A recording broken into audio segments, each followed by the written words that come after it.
Vamos falar do caso do Jorge Alves. Produção, tudo bem? Sejam bem-vindos ao programa Ronda da Cidade. Mais uma vez ele foi notícia.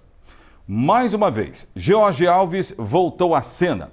Agora como recebedor de um auxílio de emergência que é dado pelo governo federal. Todo mundo já conhece o auxílio da pandemia. Depois da pandemia, o governo federal estabeleceu o auxílio de R$600. E ele está dando mais duas parcelas de R$600. E no meio daqueles que estão recebendo este auxílio está Jorge Alves. Você deve se lembrar que ele é acusado de ter matado filho e, segundo informações, seus dois filhos, que ele estava, inclusive, cuidando deles, numa casa no centro da cidade. Eu tenho imagem, produção. Se tiver, coloca no ar aí. Se tiver imagem do caso que já foi relatado aqui no programa Ronda da Cidade, ele é o autor, segundo o Ministério Público, do assassinato de duas crianças no centro da cidade de Linhares. E o nome dele está relacionado com o auxílio de emergência, entre aqueles que recebem o auxílio emergencial de R$600. Logo que a gente falou a respeito disso e que nós abordaríamos esse caso aqui no programa Ronda da Cidade, muita gente perguntando, mas vem cá, preso na situação de Jorge Alves tem direito a receber esse auxílio? Pode voltar aqui para mim. Numa matéria nós vamos saber dessas informações. Vamos saber então. Põe no ar. A tragédia envolvendo os garotos Cauã e Joaquim completou 2 anos. Depois da prisão de Jorge Alves, acusado de ser o autor do estupro, espancamento e consequente assassinato do próprio filho e o enteado, ele voltou a ser notícia. Mesmo preso no presídio de Xuri, Grande Vitória, consta que Jorge estaria cadastrado no programa do governo federal para receber o auxílio de emergência durante a pandemia do coronavírus. A informação aparece no portal da Transparência da Controladoria Geral da União. O nome de Jorgeval aparece como beneficiário e recebeu os pagamentos feitos até agora. Ainda de acordo com as informações do portal, o auxílio foi aprovado também em outras 2 parcelas.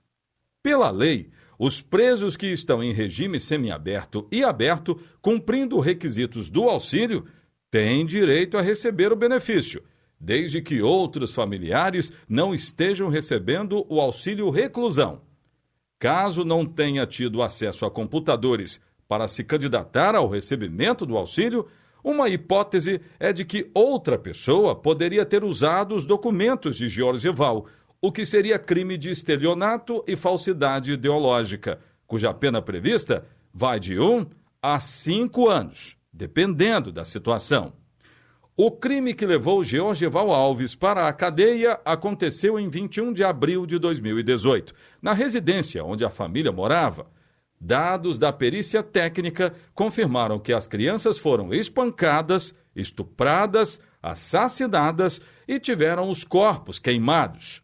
O Ministério Público denunciou Jorge Alves em diversos crimes: homicídio duplamente qualificado, estupro de vulneráveis e tortura. Ele nega a autoria dos crimes. Após várias audiências de instrução e julgamento em maio do ano passado, o juiz de primeira instância, André Bijos Dadalto, concluiu pela pronúncia do acusado, levando-o para júri popular. A mulher dele, Juliana Salles, não deve responder pelos crimes, o que resultou na impronúncia dela e, portanto, está em liberdade. Tanto a defesa como a acusação entraram com recursos junto ao Tribunal de Justiça do Espírito Santo, que ainda analisa o caso. Pois é, doutor Oswaldo Ambrosio Júnior, que é advogado aqui e inclusive participante do programa Ronda da Cidade, ele disse o seguinte: existem casos em que esses presos nessas situações, uma vez atendendo aos critérios estabelecidos pelo governo federal, podem sim receber o auxílio. Mas existem critérios, né? O caso ainda merece ser investigado.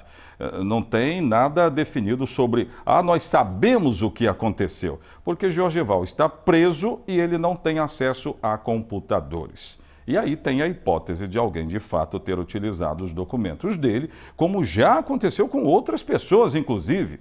Né? Mas são hipóteses que precisam ser investigadas agora. Mas existem casos onde presos, sim, podem receber o auxílio, né? Podem receber. Desde que não recebam, detalhe importante, hein? O auxílio reclusão. Tem esse detalhe ainda. Se não recebe auxílio reclusão, aí tem chance de receber. É tanto que foi aprovado aí pelo próprio governo federal.